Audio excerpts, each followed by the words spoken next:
Good morning, ladies and gentlemen. Thank you for joining us today for the first webinar of the year titled Battling the Rise of Cyber Threats in Financial Services in 2023. Special thanks to our speakers for taking the time to share their views with us today. And of course, Fortinet for sponsoring this webinar.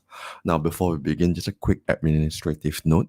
We've been informed 5 minutes before the session that Ricky will not be able to join us for this session, but I'm sure Lisi, Viren, and CP would be able to still provide very valuable insights for us today.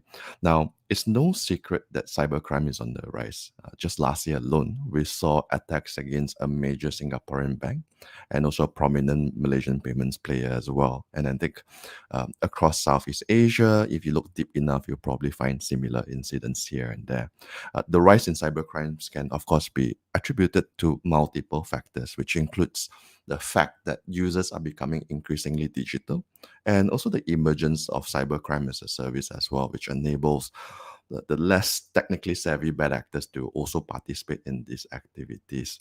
Financial services, unsurprisingly, is a prime target for cyber criminals. BCG even estimated that banks are 300 times more likely to be targeted. So, what can we do to protect our consumers? Joining me today to discuss this, right on top of the screen there, we have Ng Lee Si, who is the Deputy Director for Risk Specialist and Technology Supervision Department in Bank Negara, Malaysia. Below DC, we have Viren. Viren is the CISO for SE Ventures. Hello, Viren. Thanks for joining us. Below Viren, we have CP Wong. CP is the Senior Business Development Manager for Southeast Asia and Hong Kong at Fortinet. Folks, welcome. Maybe we can start by talking broadly about the threat landscape in 2013. And I think we have good diverse views over here, one from a regulator, one from a career banker, and one from a cybersecurity expert. Let's start with Lisi on the top. Lisi, what is your view of the threat landscape this year? Yeah, thank you, Vincent, and a very good morning to our viewers. So, in terms of the threat landscape, I think we have been seeing an increasing trend of cyber threats, right, on the financial institutions, as you pointed out. It is a challenging environment, and some of the common attacks that we saw, right, attempted on our FIs include, the distributed denial of services, phishing, targeted ransomwares, and this happened not only on the FIs and as well as on their third-party service providers. Despite these attempts, I think our system remained resilient because overall, most of the attempts were averted, right? And for the few that went through, they were generally low impact in nature and were quickly so-called the impact minimized and mitigated by the FIs. Having said this, I think this is a common risk that it's keeping us regulators awake at night as well as our CISOs. Based on Mm, our regular engagement, it remains one of their top operational risk priority, right, to combat cyber threats. So I think it is an area that we put, very high priority on because the nature of the cyber threats keeps evolving. It's becoming more sophisticated, and the impact on the FIs and consumer, right, there's very impact depending on how well they ready themselves. So, in terms of landscape, our expectation is that FIs would take building cyber resilience as the continuous priority, and then there is top oversight from the senior management, right, and also continuous strategic investment from the FIs. And I just want to quickly touch on a few areas of development that steer our policy direction. One of them is that in Malaysia, our banks have fairly high level of reliance on third-party service provider. Be it IT infrastructure or software or mm, telecommunication services. And as we see, there are also increasingly cyber attempts, right? And also incidents affecting the third parties. So our view is that we expect FIs to continue to strengthen the management of the third parties. The other ones is in terms of fintech industry. Here in Malaysia, we have a very vibrant, innovative um, industry in terms of payment players, digital players, and the use of cloud, computing, the APIs or open banking, AIs, they are becoming more common. So we also have expectation. We do monitor it closely and expect FIs to manage it that well. So later on, we can touch a little bit about cloud because in Malaysia, Mm, we also expect, there is new risks that the FIs will manage as more and more FIs are now adopting cloud. In fact, almost all FIs mm, have adopted some form of cloud. I'm going to mm. pause there. Um, Vincent? But yeah, a lot of talking points to jump into later. And I think, particularly when it comes to cloud risk, I don't imagine the new digital banks want to go into a more on prem sort of stuff, right? So I think there's going to be a lot of cloud adoption, a lot of conversations about also potentially restricted party providers. So we'll dive into that a little bit later.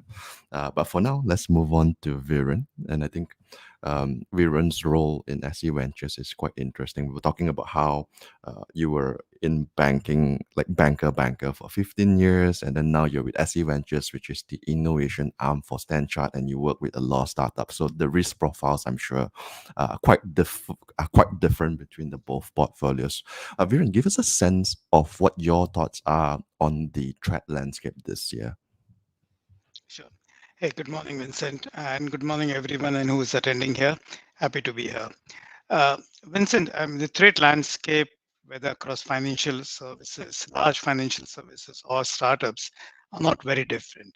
I look at financial services are always targeted, but so are critical infrastructure utilities, healthcare companies, and at large, the consumers are targeted. Uh, in this year, I think some of the threat landscape will continue to remain the same in Viren, terms of, apologies. Before you continue, I suggest maybe moving the mic a little bit closer. There's a bit of a crackling sound, okay, just so that is this better? slightly better. Yeah. Yeah, Carry on.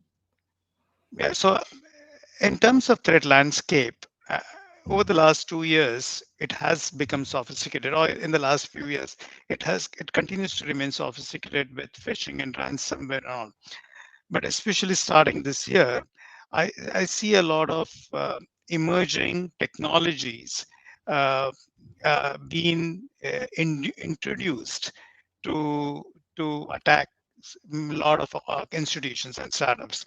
The emergence of AI, the emergence of we have seen in the last 2 months chatbot, mm, the chat GPT. Uh, I'm concerned with the fact that some of mm, these AI technologies are literally becoming sentient in nature. So mm, it's difficult to distinguish between which is a machine and which is a human and who is attacking us. So we need to mm, be careful. I think we need to be more caution about it. We are moving from Web 2 to Web 3 and the metaverse. So again, mm, depending on 2D internet versus 3D internet, and whether you are in metaverse, whether you are an actual entity or you are entity in metaverse, these are the new dimensions of attack vectors we should see it coming through. And we mm. can talk about it. The conventional supply chain attacks. For me, I remember two particular attacks in the last 2 years that created a lot of havoc. One is SolarWinds and other is Oh, Log4j. yeah, The for reason I sure. picked Yeah. out these two is SolarWinds is a supply chain. Most organizations use that software, so they decided to infiltrate that software, which will impact a number of other tens and hundreds of institutions. Log4j gave us an example of remote code execution in a popular Java library, which is again used by millions of people. So these attack vectors will continue to exist. They will even become more sophisticated and with pervading social networks, and more of us, almost everyone is going digital. This will continue to be explosive in nature, and we Yeah. need to be It, cautionary about Viren, there was a time where major cyber attacks like SolarWinds would be top of mind for me. But these days, there's so many. Like until you brought it up, as oh yeah, that was a really huge, impactful incident, and this I think that just speaks to how much cyber threats are really out there as well. Thank you for refreshing our memory about SolarWinds also. Um, we can jump into a few more high profile cases, the impacts and lessons learned from them a little bit later. But meanwhile, let's move on to CP. CP, from your vantage point in Fortinet, what is the threat landscape like this year? You may unmute your mic and share your views with us now. Hi, thank you, Vincent, and good morning to all viewers here, right, and my two distinguished colleagues. I totally agree with what DC and Viren mentioned just now. I'd just like to add one more point to what DC has shared. That wiper malware, ransomware has really grown, right, in terms of the number of incidents, occurrences, and all that. But one of the reasons that this um, happens is also because of the prevalence of crime as a service. So it makes any criminal who has an intent, who has a will to do it, makes it easier for them to target any organizations. Of course, financial institutes will be one of them. Um, to various point on the use of AIs, chatbots, metaverse, and all that. These are really quite not not probably not gonna. Some of it is gonna happen this year, but it's also something that's a little bit more long ranging. So we tend to have this mindset of what's going to happen this year, what are we going to do. But from security point of view, I think while we look at what we're going to do this year, let's also take a longer ranging view what we need to take care of in 2, 3, 5 years time. And one of the things that I would like to add to what Viren mentioned was is Q day, right? Quantum day itself, right? Where computing power is going to be able to help criminals crack whatever codes that we encryption codes that we have today. Um, so in that sense, one of the talks that I went to, someone mentioned, it's not just about cracking the code there, right? If the criminal is able to just have access to your encrypted passwords, what they need to do is just to extract them back home and then make use of their computing power to decrypt it. And there you go. You have got your compromised passwords already. So all in all, right, if you were to think of all these things happening, it's kind of a perfect storm, right? So from a security management point of view, then it's I would think operational speed is key. Um, while we have all the various technologies itself within that alphabet soup, right, of security technologies, uh, how do we put them all together? How do we integrate and make it easier to operate, make it faster for you to detect and obviously to respond. So if cyber criminals can make use of AI, then from a security point of view, I think we are already using AI in certain ways, right? So the continuous um, uh, uh, use of such methods, machine learning AIs, to improve the detection and then subsequently to quicken or shorten the response time, I think would be something that we all should be looking at. Yeah. Thank you Back to for you, painting Vincent. that. Thanks, CP. Thank you for painting that picture. Though it is a scary picture, I suspect, like Lizzie said, a lot of the cybersecurity professionals probably won't get a lot of sleep this year. Some important themes you brought up, right, like cybercrime as a service, is interesting because we have a lot of startups in the finance space coming up with new solutions to democratize access to finance, but we also have now these tools to democratize access to cyber crimes, which I think is something we should dive into a little bit later. But for now, like I kind of want to go back into one of the earlier themes that Lisi brought up about how financial institutions do rely a fair bit on third-party providers, cloud risks. So maybe Lisi, walk us through what are some of these risks and what are some of the expectations of these FIs in terms of how they design their policies to be able to protect consumers from some of these risks. Lacey, over to you. You can unmute the mic and go ahead. Yeah, thanks, Vincent. Perhaps I can touch, on two parts that, for central bank, we have issued the outsourcing policy for FIs to manage their third-party risks when they, procure services from a third-party service provider. We also have requirement, in terms of the baseline requirement for security controls, oversights, stipulated in the RMIT policy. This is the risk management in technology policy that was issued in back in 2019 and was last updated in 2020 to reflect the new cyber resilience requirement. And given that, our FIs now having appetite to adopt cloud for critical services, and based on our engagement with our industry, we thought it is timely that we issue further guidance on cloud technology risk management. And the exposure draft was issued last year for the industry's feedback. And our plan is to issue a final policy this year. And perhaps I can highlight a few key, aspects of the policy itself. First of all, I think is our expectation that FIs would understand the role and their responsibility, right, in the shared responsibility model with the cloud service provider. The other key thing is that they would understand the contractual relationship to ensure that the standard of service availability and security controls are met, right, regardless of who they engage. I think, in our view, a timely incident response is expected. Um, and then, foremost, the fundamental cyber hygiene is to be upheld. So I think there's opportunities for FIs to leverage the cloud solutions as well, right? To strengthen the cybersecurity. In fact, this is also one of the benefits of going to cloud. That our FIs can leverage on global solutions to protect, to strengthen their cyber operation.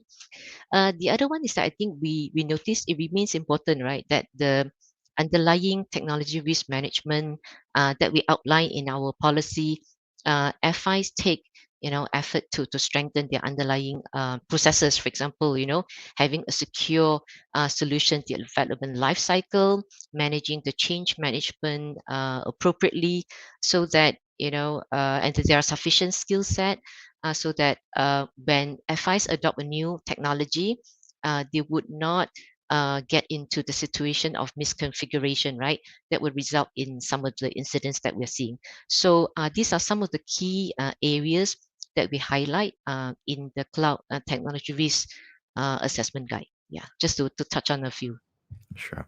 And I think it's important to have clarity on these guidelines, right? Because at the end of the day, cloud enables the kind of agility for them to scale their services. So having this kind of clarity makes them more clear on what steps to be taken, what measures to be adopted to protect the user so that they can ensure that they can innovate in a secure fashion. Thanks for the kind of insights into some of the new policy paper that's going to come out on cloud risk. Um, in the meantime, CP, Viren, do you guys have anything to add to this topic of risks in third-party providers, cloud security risks? CP, yes, go ahead. Yeah, okay. I echo what Lisi mentioned, right, about the policies and the framework to be put in. Just some anecdotal stories. I travel a little bit around the region, and some of the um, organizations that I talk to, not necessarily FIs, one of the things that they say, oh, they want to move to the cloud is because it's more secure, right? So hopefully it's a minority, but I think the key thing is also to educate um, people in the industry that yes, cloud does have its merits, as what was rightfully pointed out, right? But also at the same time, we need to look at the risks associated with it. So if you're talking about the software development life cycle, if people are adopting DevSec, shifting left then as part of this entire development life cycle, what are we going to do to, while at the same time being agile, rolling out new features, functions, whatever, right, on your super apps faster, but are we able to, at the same time, make it more resilient, more well, secure in terms of checking regularly on your source code itself. We talked about, leveraging on the global knowledge base, right? You probably are going to use someone else's libraries and all that, open libraries. So are those libraries um, even secure, right? And I've heard of people, within the APIs itself, putting in clear passwords. Is that what we want to do? And can we mask it a little bit? And finally, every time you've built something, like always continue the test and vulnerability test on that applications before you actually roll it out. Right? So you can really do all these things at the beginning, shifting left, rather than waiting for it to be rolled out and then plug and play in that sense. Some excellent points brought up over there. Now, it seems Ricky is able to join us now. Welcome, Ricky. We were just talking about how cybersecurity professionals are so busy these days. They've constantly got to be kept up with all this, protecting the users from the threats and whatnot. I guess that's evidenced by the fact that you were also quite busy with keeping your users safe in DBS. Maybe before we jump to Viren on and his comments on potential risks in third parties and cloud security, Ricky, do you want to give us a sense of what your view is on the cyber threat landscape in 2023, particularly from your vantage point in DBS Hong Kong? It seems your mic is muted, Ricky. Can't quite hear you. The audio is not really there. Maybe while you sort that out, we will jump back to Viren. Hopefully your audio will work a little bit later. Viren, any thoughts on the cloud security, third-party providers or anything? Correct. Vincent, absolutely. I agree with Lisi as well as with CP, right? Bank Nagara Malaysia has issued us guidelines for all the banks, and so have MAS in Singapore, HKM in Hong Kong, FCAPR in the UK, RBI in India. So we absolutely have to adhere to all those guidelines. Those are non-negotiable. We call them regulatory compliance. But I just wanted to touch base. I wear two hats, right? I work for SC. I had SC Ventures, cybersecurity arm, but I come from a globally regulated bank. In the larger part of a bank, we have a combination of on-prem technologies as well as we are cautiously moving to the cloud and wherever required we move. But if you look at SC Ventures, each venture is a startup, and startups can't have their own data centers. So each startup is digitally natively cloud, right? As we call it, cloud native. Secondly, when each venture is natively cloud, they communicate with third parties through SaaS, IaaS, or PaaS connections. So each is a small venture on cloud connecting to 25 other clouds, right? Whether through authentication technology or through logging monitoring, or even some ventures get their software code developed through contractual developers and development organizations. So two parts, right? One is on your code security. How do you manage code security that you develop in-house versus you get a lot of partners to develop code for you?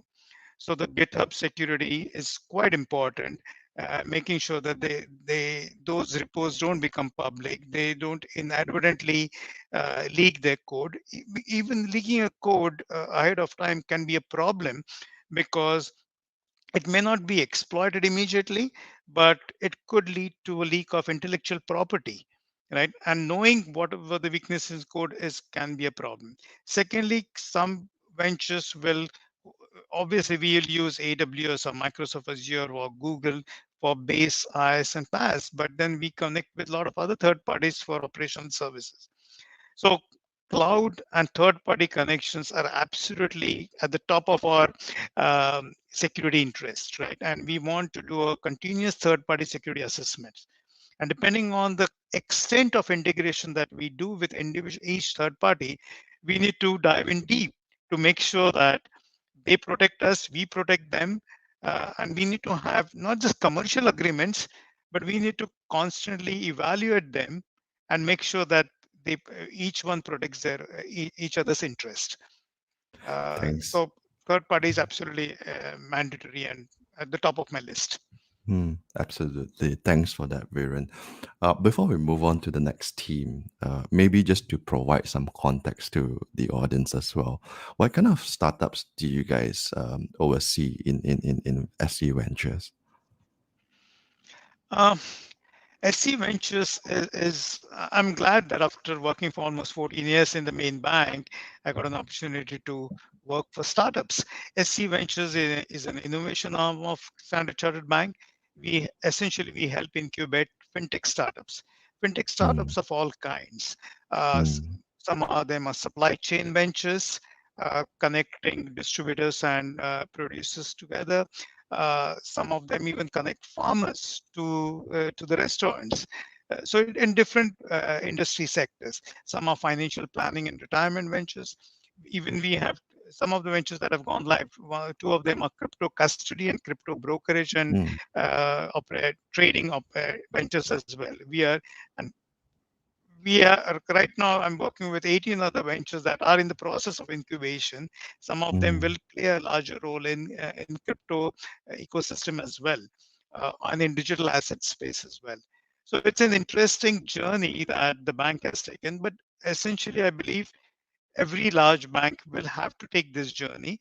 It's a journey of experimentation, it's a journey of innovation, and things that a globally regulated financial institution cannot always do.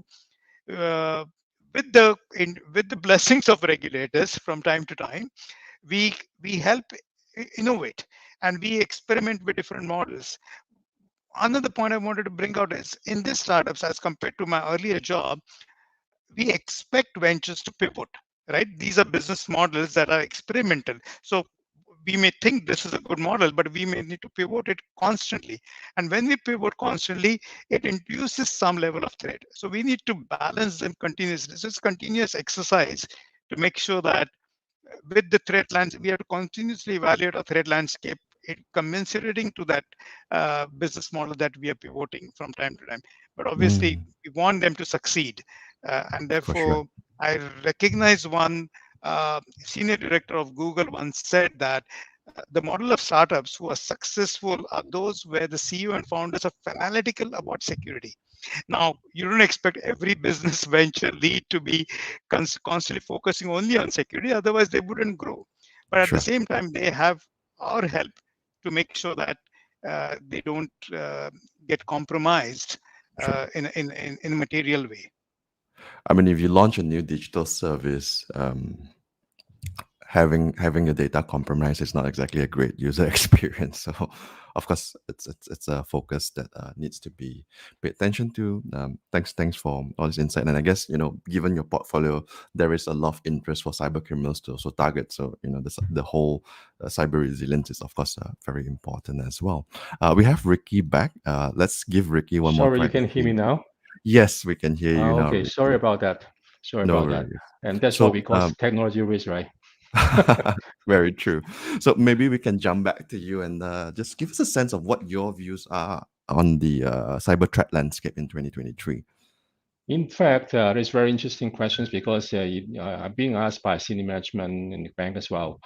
Seems like lots of new stuff here, right? For example, crypto, AI, those kind of things, or metaverse, those kind of things. But in fact, behind the scene, the threats we are facing more or less are the same. For example, user awareness, because, for example, phishing attack, these kind of things, yeah, we need to raise the awareness of our users because more and more these sort of sophisticated phishing email are attacking us. But one thing is very important is we need to adopt with new technology because DBS is one of the organization which is more innovative, willing to try new technology, also embed in the new business initiative as well. Including metaverse. So it's different from traditional technology like databases, those kind of things. So from cyber perspective, we need to understand, okay, what the risks are.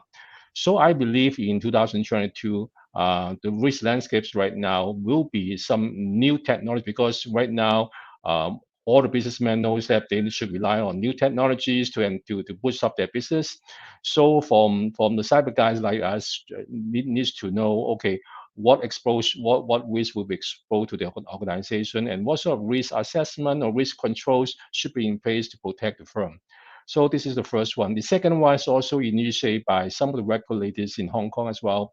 Traditionally, we believe that when we talk about resilience, we should have backup. For example, we have a primary side, we have a backup side. To us, the job is done because they already have a resilience. But after the ransomware, the trend of increasing trend of ransomware, people realize that even we have the primary backup and we have a secondary, the secondary backup can also screw up by ransomware as well. So we're talking about multiple resilience. That means the third or even the fourth backup in terms of data or maybe applications or even vendor as well. So we are always being challenged by regulators whether, okay, you have these vendors, the services of excellence, SLA, all are met. Okay, how about if this vendor failed to provide service to you? What is the plan B, these sort of things? So seems like everyone right now try to evaluate, okay, what the risks are if the major vendor or major component of our bank is down, even the backup, even though the backup is there, but they also not usable. What will be our plan C now? So I believe this will be one of the challenges we are facing right now because it is totally different story, totally different game plan. We need to think about what was the really contingency plan if both primary and secondary resources are not available to us. Certainly a flurry of things to think about. Um, Right. Maybe you want to expand on one of your themes, which earlier also was talked about by the other panelists as well, about the rise of ransomware, cybercrime as a service. Yeah. Uh, Maybe we'll jump to CP first, and then we'll jump back to Lisi, Viren, and back to you, Ricky, to give us a sense about this whole trend of cybercrime as a service. How big of a threat is it, Sure. and what's being done to protect the users at the moment. Sure. Let's quickly jump to CP. CP, can you paint us a picture of the whole cybercrime as a service trend? Okay, I think cybercrime as a service basically points to the fact that there are people out there offering um, like-minded criminals, right? The ability for them to launch an attack on certain organizations and all that. So if you were to take one step back, I think whenever we talk about cybersecurity, a lot of times we are thinking of what we can see within the organization itself, right? So just to throw a few technological names like firewalls, deception, whatever you have there, right? It's all your view from inside. So another point of view that we should also include then is, what's out there in the dark web itself. What are people looking at? When we started, I think DC was talking about phishing campaigns and all that. So how sure are we that our organization is being targeted in a phishing campaign?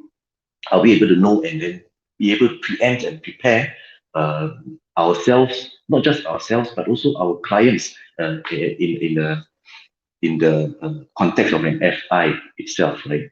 So having this kind of reconnaissance within the dark web itself is absolutely critical. So it allows us to have both inside and outside view of our organizations. Outside view is important, and being able to interact with, in some ways, right, with the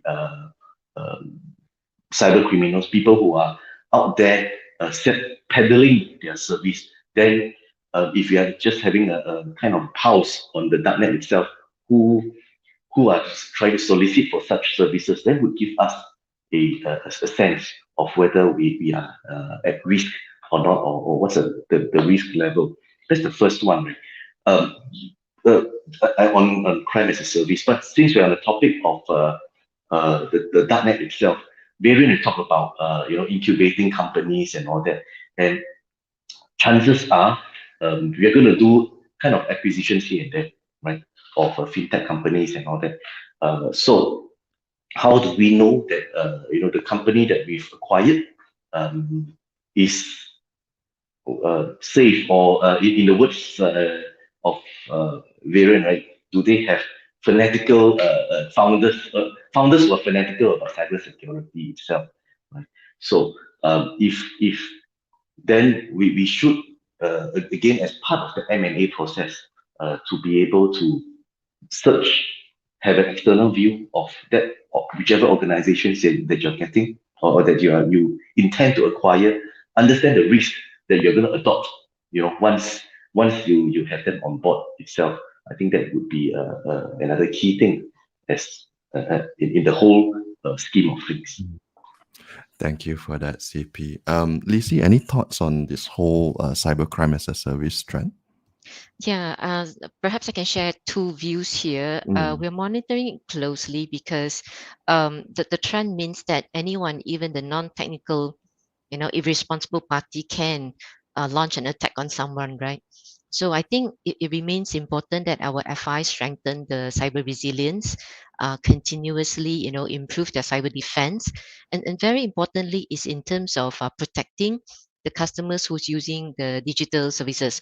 So I just want to share that in May of 2022, we do see a rise in online banking scams and frauds, right? Due to phishing, the use of malware in Malaysia. And this is an area that we place high priority on. And in fact, for public protection, uh, the initiatives has taken a national level.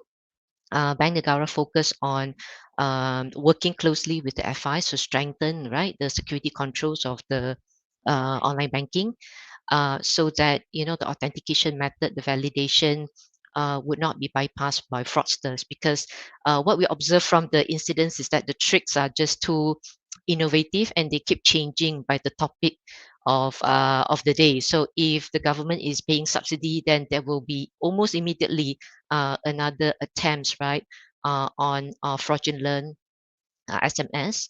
The other aspect is that we notice that when it comes to this angle to equip our public, all of us can get scams, right? We do work closely with the banks, our multimedia commission, who's a regulator of telcos, to strengthen the use of the telecommunication channel, so that any fake advertisements on social medias and SMS can be brought down and then reduced as much as possible. It is becoming prevalent, so there is a serious effort, collaboration between agencies to do it. And then, very importantly, we work closely with the police in terms of assisting the victims in the event they fall prey, since it does happen. So, as you may be aware, then end of last year, there was a National Scams Response Center set up. It is a joint effort between all these parties together with the telcos and the FIs to assist the victims of fraud. So I'm going to pause there. What I noticed is that the development is taken two fronts, right? The FI is strengthening the defense, and then there is a need going forward for the FIs to also really, look at the threat that would affect the customer's devices. So again, the responsibility on the FIs yet again now is extended, and there will be more requirements for them to manage the risk at all fronts. Yeah, thanks. Certainly, and protecting users is certainly a multi-agency kind of effort, and I'm glad to see Malaysia's various agencies are setting up a response center to counter some of these issues. Thanks for the insight, Lacey. Viren, any thoughts on cybercrime as a service? Yeah. I think whether you call it malware as a service, ransomware as a service, cybercrime as a service, it is a service because there is a market to be exploited. There is a revenue to be Certainly. made, right? Yeah. We may not agree with those people, but that's what. And so I agree with Lisi that it is a multi-agency problem. You can't see cyber as an isolated risk, right? So similar, everyone has to work with law enforcement on the outside, but within the organizations, we need to collaborate with our other risk owners, legal, compliance, financial crime, operations, technology, and we cannot see cyber as an isolated risk. It is interesting. Uh, Even just yesterday, I was looking at because of the popularity of Chat GPT as a Yeah. chatbot. Russian hackers are trying to remove the geofencing controls within ChatGPT, and they're trying to buy upgrades. So obviously there is a service to be had, and therefore it needs to be exploited. What we need to be concerned about, we on the white side or the Mm. good side of the fence, is continuous vulnerability assessment is important, right? In fact, we heavily advocate the use of penetration testing, Yes. bug bounties, the use of red and purple teams, because unless you continuously evaluate, you don't know what you are. I always give the example of if you have a toothache and then you go to the dentist, it's too late, Mm. right? So it's like peacetime and wartime. You need to prepare for war in the peacetime, right? And therefore it's important that you can't say that you won't be attacked. We are too small. Most of our ventures, I work with a lot of ventures, and they are at the beginning they're too small, but they Mm. will soon become very popular, right? And within 2 years, so they need to be ready for what could happen to them in 1 or 2 years of time. So we look at that landscape, that time frame, and get them ready for these things. Um, but one other thing I always feel blessed that in SE Ventures, because these are cloud native ventures, are always Mm. at the forefront of technology, and therefore we have to constantly keep abreast of the emerging technology risk that happens, and no one knows for sure what is happening, so we continuously evaluate ourselves. And you need to be resilient has become a fashionable word. To me, a resilient means that you assume that you will be attacked, right? Mm. Obviously you'll be attacked, but if you are attacked, how soon can you spring back into shape? Mm. And that's important. Not You can't lock everything. If you know lock every door, then you can't do business. Your You users ought can't to come in take either. risk. You ought to take risks to grow. So you Mm. can't close all the doors, but it's important to be resilient enough to be Mm. able to come back as soon Mm. as possible, and that's important. And that has always been our focus. And Mm. therefore, the risk treatment. I mean, we can talk in a separate. I would like to talk about within cyber. There are two parts, right? We always focus on technology, and I call that the silicon part of cyber. You need highly technical specialists, and as Lisi mentioned, because it becomes a service, even non-technology people can launch attacks.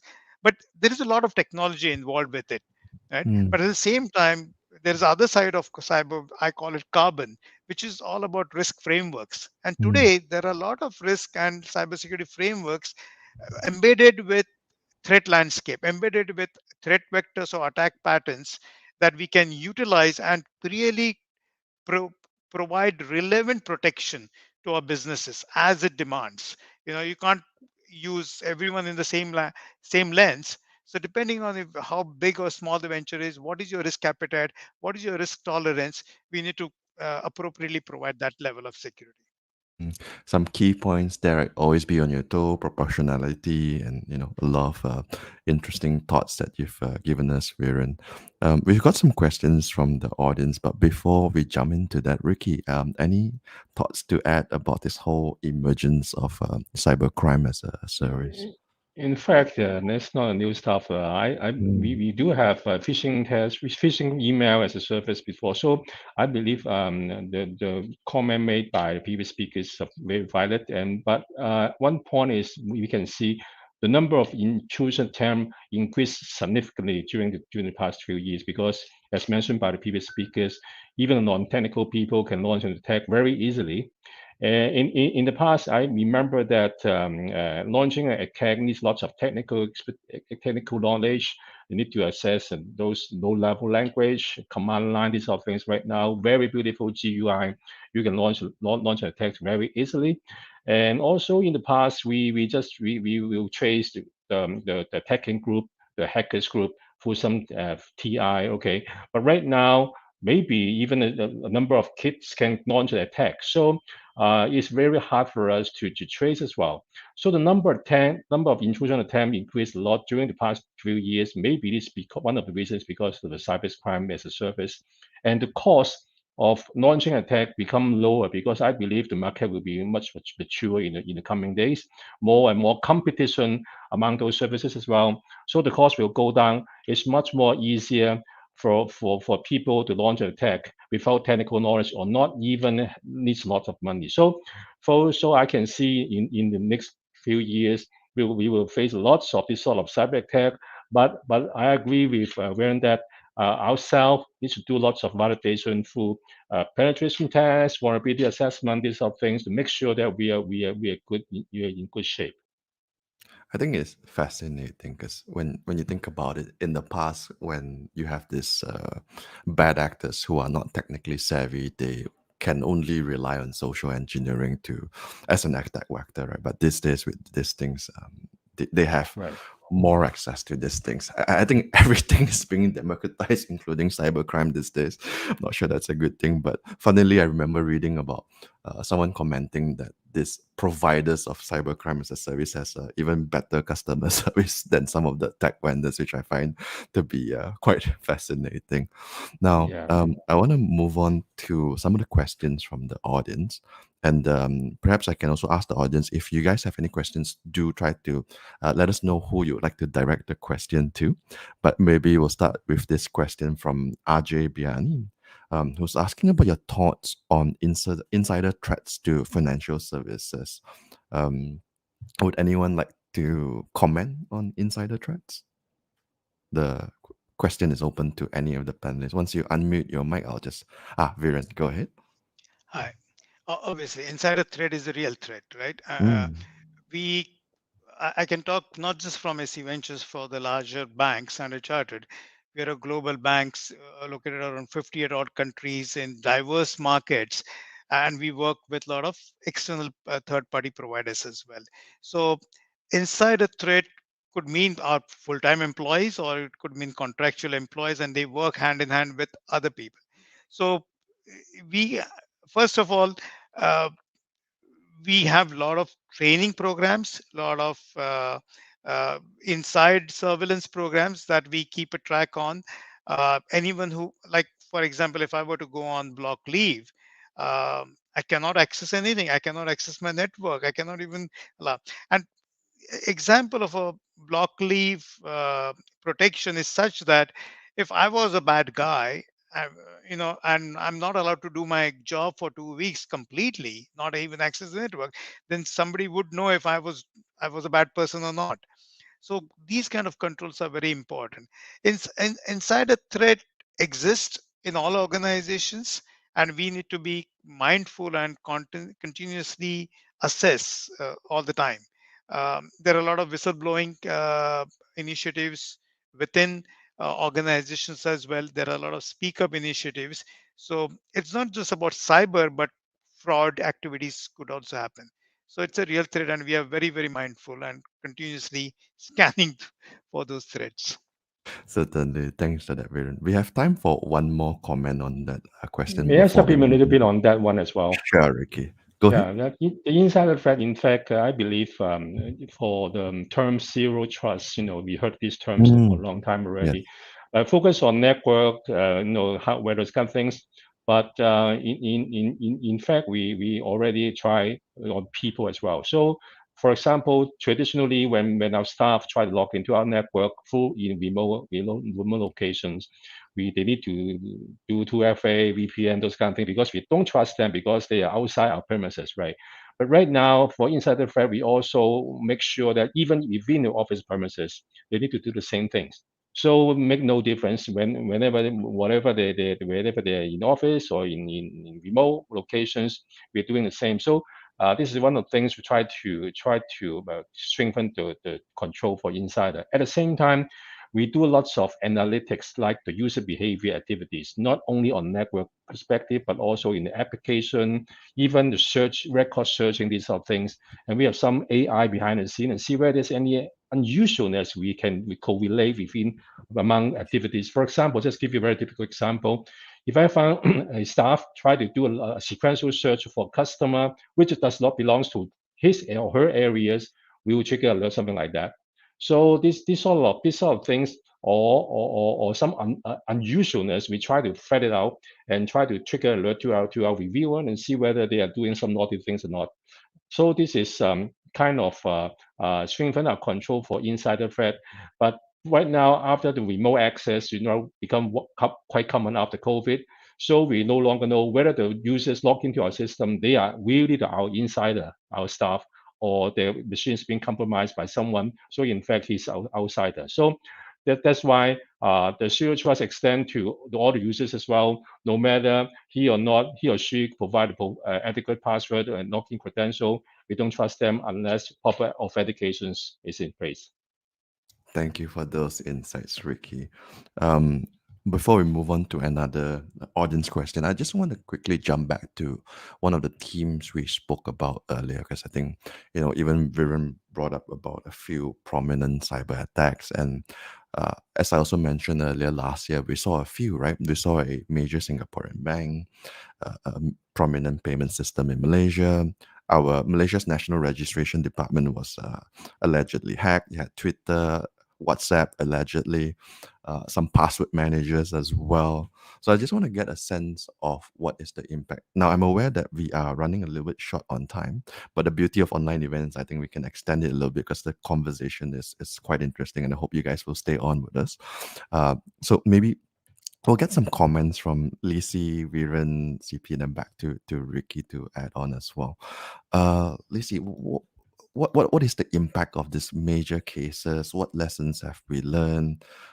Have we rolled out any new policies to address some of these issues? Because I also looked at your new e-money policy document, which seems to have a bit of enhanced focus in cyber resilience as well. Can you talk to us about some of these key themes? Lisi, you have the floor. Yep. Thanks, Vincent. You covered a few, important topics there. Maybe if I can quickly touch Mm. on what's the impact on data breach, right, or alleged data breach that's happening beyond the banking industry. To us, it's very important because any additional information, each piece of personal information that falls into the unauthorized hands, it can be, used to commit fraud, coupled with social engineering techniques and whatnot, with the information that they harvest from online. So, in our view, that's why it's important that FIs continue to review whether the security control for online authentication, eKYC, whether these remain sufficient, right, from time to time. So it was a point that Viren also pointed out earlier that there is this continuous assessment needed. And as and when the risk level escalated, the FIs do take immediate action to review them. I think these are some of the basic cyber hygiene requirements and our expectation with the FIs. The other one that I want to touch on is when you mentioned what happened, what do we learn from a major incident when it does happen, right? There are billions of transactions happening, through the Malaysian financial institutions to remain resilient. But when it does happen, it is a serious matter.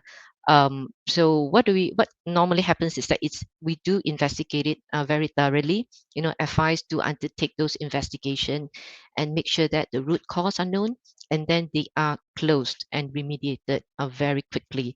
There is a very close engagement between the central bank, the regulators, and the affected FIs to contain the impact, and we make sure that any related party that we understand the impact to the customers, if there is, are contained. And also very important from this incident is that we notice incident response playbook, right, to be able to provide very fair redress and assistance to customers in the event it happens, so that any longer term risks are mitigated. There are additional assistance given to the customers. For example, enhanced fraud monitoring. These are some of the items. If I may just touch on another item, is that what do we do then, right? Having seen, the various incidents that are happening, and what do we do to strengthen our security protection going forward? I just want to highlight that the FIs are committed to invest in IT security, right? This is of most top priority, and there is significant investment in it. We do share those data in our, the Bank Negara Financial Stability Review. And what we would like to point out is that even with the most priority and investment, cyber defense is not 100% bulletproof, right? I mean, incident happen. So, what are the couple things that we also are working with the industry to strengthen this? Number one is that it's important that we get the cyber threat intelligence very quickly. So Bank Negara has established an industry platform for cyber threat intelligence sharing. It's called FinTip, and it was operationalized in 2021. Major banks participated in it. This enables, any cyber threat to be disseminated to all of the industry quickly, so that the respective FIs can take the necessary measures, right, to protect themselves and the customers. And the other one is that very interesting. There's a milestone achieved in last year. Bank Negara also coordinated the first industry cyber drill in 2022. So this is a cyber drill participated by about 33 major FIs, and real life, very near real life cases related to ransomware, which was the top concern, were simulated in a series of attacks. And then FIs then test their ability, right, to respond to it based on their current methods, their process, their solution. um, we are fairly happy to see that the industry are doing quite okay, and of course there are some areas for improvement that the industry, the FIs will take it forward. These are the key, I think, couple of items that I would like to share. Pass the floor to you, Vincent. That's a very well thought out and comprehensive answer. Thanks for that, Lacey. Moving on to Viren, CP, and then back to Ricky on this subject of all Yeah. these major cyber incidents. Viren, your thoughts? Yeah, Vincent, as I was listening to Lisi, I was trying to remember if we ever get hit with an incident, right? And we do, and we recover from those.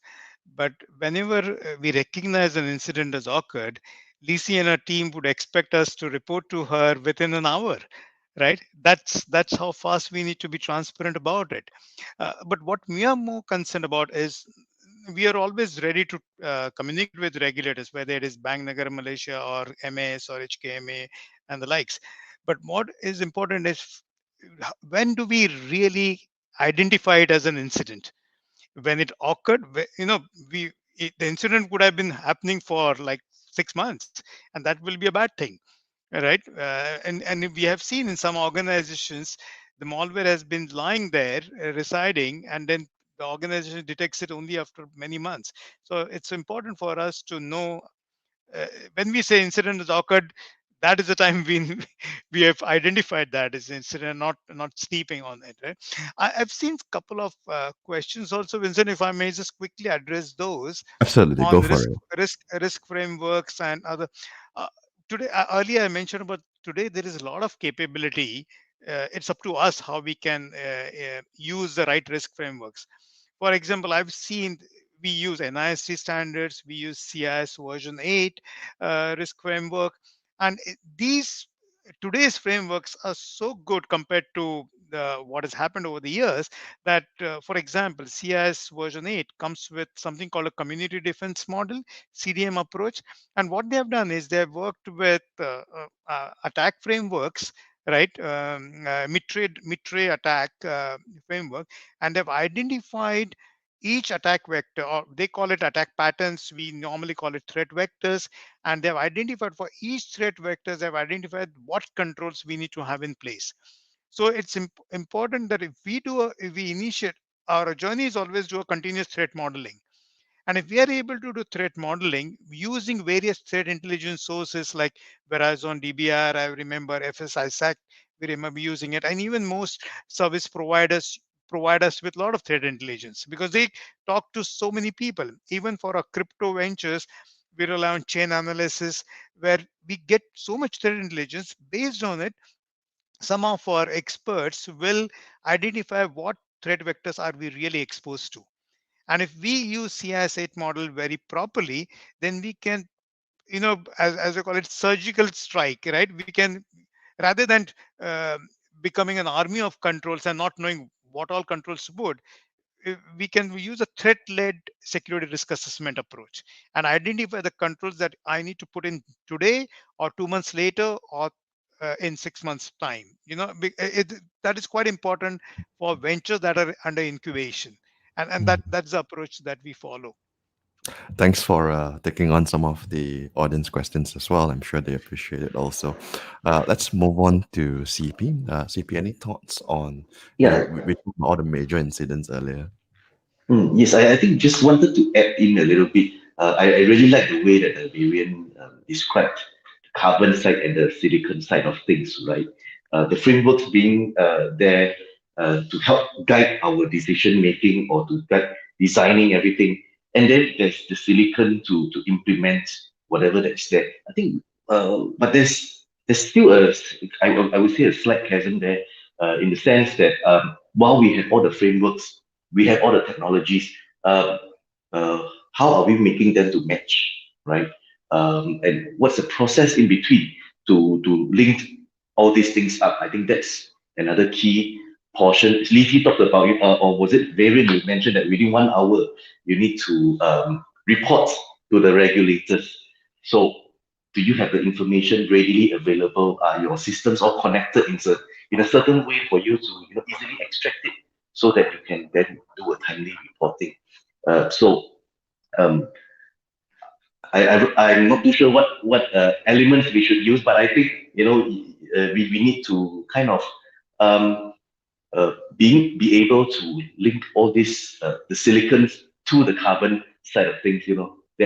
That linkage is important not just from a process point of view, and also from how are you going to operationalize this process? How, is there any technologies that you can make use of to integrate all the various chipsets that you have right within your silicons to improve the way you operate, the way you report and comply to the regulators? Thanks, CP. This has been such a fascinating conversation so far. Before we move on to the audience questions, Ricky, anything to add? I totally agree with the opinions of the previous speakers, but just let the audience know that there's no golden Bible. So there are lots of Mm. framework out there. We are not talking about if I adopt one framework that we are done. In fact, some of the major incidents, they do have these sort of frameworks already, and they do have very, very good people there as well. But how come we still have these sort of incidents? So I believe frequent monitoring or testing of control is very important, because no matter how good the framework is, you need to make sure that you are in a good shape, because there are some vulnerabilities, 0-day vulnerabilities coming out every single day. So you believe you're in good shape, but maybe tomorrow you will discover some loophole, but not by you, by the threat actors as well. So keep on doing this sort of testing, validation, and make sure that you're in good shape. In Hong Kong, I believe also in Singapore, in other countries as well, they have framework that all the AIs, all the banks, or the participant needs to adopt as well. So I believe there's lots of framework out there, and we are not trying to position ourselves. We adopt this beautiful framework that we are done, but at the same time, we try to and strengthen the security control by continue testing, validating our security control, whether this is strong enough to detect this sort of or prevent this sort of attack. Especially, we hire some external professional attacker, try to attack us and see whether they can find something. Some bug bounty program also help as well, because it will notify, it will give you some surprise as long as you believe you are good enough. But sometimes they will give you some good news, but or bad news. Certainly, there's no singular approach to this Yeah. problem. Thanks for that, Ricky, and thank you to the audience Vincent, if I for. may, Yes, just add 2 cents to what yeah, Ricky and CP and DC were sure. mentioning, right? My experience across working across 20 startups, right? Um, if I were to use a little rough language, right? It's what is important is, do we have a clue or are we clueless, right? Because if we appear clueless, I don't think regulators will be happy with us, right? So For it's sure. so important to remain clued, and that's where CP's point again about my silicon part is. It's important to know the technology well. While risk frameworks will help us identify threat vectors, but do we know what threat vector it is? And therefore, do we know, is it a remote code execution problem, or is it a GitHub issue? What kind of, is it a dependency, function dependency problem in one of the API libraries? So it's very important to know the nitty gritties of it. And for some reason, I'm a little biased towards technology because I began my career as a developer. And therefore, I tend to believe that unless you write a line of code, you don't really know what is happening, right? So it's quite important to have a good technical expertise in your Mm, team as much as a risk person in your team, right? To balance that. So it's important to have that fusion. You can't just have only technical nerds, and you can't just have only risk nerds, right? You need a balance of that. And if you have that, then all I look for ventures is, some ventures need our help, and they go through our mentorship program. Some ventures, they have phenomenal people, and we just need to handhold them a little bit and guide them through. But it is important to make sure that, do they understand what controls are they putting in place, how to mm, measure those controls, are they red, amber, or green? How do you know whether you're red, amber, or green? And if you are red or amber, how soon can you become green? What I mean. I mm, understand. I hope you understand what I mean by red, amber, green, right? Some controls may be put in place, but it's not good enough. So the difference between maturity of a control was risk maturity versus control maturity is quite important. So mm, if you know you are red, which is good, I don't trouble. I'm not feeling bad that they are red today. The very fact that they know they are red, and they have a plan in place to become amber, and a plan in place to become green is quite important. And as far as we keep on top of that, uh, that is what I call it, include. Then we can be resilient, right? And we can come back, spring back into shape. That is the point. for sure. Thanks, Viren. So now we only have time for one more question from the audience. I'm just going to quickly bring up this question from Sinyi over here. Sinyi is asking about comments about law enforcement's efforts in preventing and battling cyber threats. She further added, how successful are they? Have they been able to charge and prosecute? So I open this to anyone on the floor. Maybe if anyone would like to take on this question, just unmute your mic and then I'll bring it up to screen. Is there any volunteers? Yeah. Yes. Maybe Okay, we'll Vincent, start with. if I can provide a quick 2 points, Sure, right, sure. on Cindy's question. Thanks for that Mm, question. And I think from the experience of the bank working with Bank Negara, working with the Royal Police of Malaysia and other agencies, we noticed that very important is that there is a multi-agency collaboration effort, and this would have to be supplemented with very fast reporting, right, method for victims to report it, because time is of essence, and then the various party working together would have a better chance of tracking and taking down the criminals. Having said that, I think we look at it, preventive measures is still utmost important, because when fraud happen, given the speed of things, um, there are times, right, these could not be tracked or recovered. So times is of essence, and also equip ourselves with some cyber knowledge, so that we would prevent the event from happening. And that would touch on Stephen's comment as well, that in terms of cybersecurity literacy, we noticed that this would now should be a major part of any education system, on top of financial literacy. So it's an area that we're also working closely with the various agencies to spread the word out.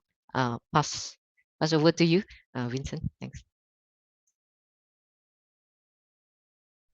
Yeah, Vincent, just to add on, I agree with Lisi again, right, on the part of education. End of the day, cybersecurity or our own security is our own responsibility as well. So every user, every client, and everyone who's connected to the internet has to be educated in some ways, to be always vigilant. On cybercrime itself, I think it's kind of a, well, if we go back to your crime as a service topic earlier on, it's basically borderless, right? To say that whether we can apprehend a, threat actor or not, I'm not too sure. But then I think in terms of collaboration between um, vendors and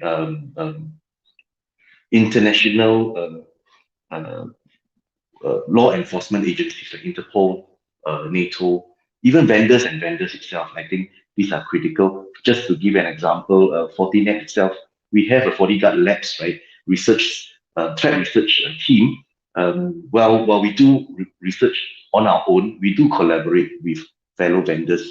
Although we compete in the commercial space, but from a cyber uh, threat or cyber threat research point of view, we collaborate and we collaborate with NATO, we collaborate with Interpol, and you would see releases. I think it's recent as a few months ago, if I'm not wrong, that there were success cases in terms of unraveling or uncovering such activities. Thanks for that, CP. Now, we are unfortunately short on time, so we won't be able to take any more questions. Maybe we'll just do one quick round of closing thoughts in under a minute so that we can wrap it up and release all our audience for their lunch session. CP, while you're on stage, do you want to share, like, maybe in under a minute, your closing thoughts, and then we move on Ricky, Lisi, and then finally Viren? Sure. Thank you very much. Yeah. Just one thought. I mean, from a technology point of view, right? There are so many, and I mentioned earlier, in the alphabet soup of cybersecurity.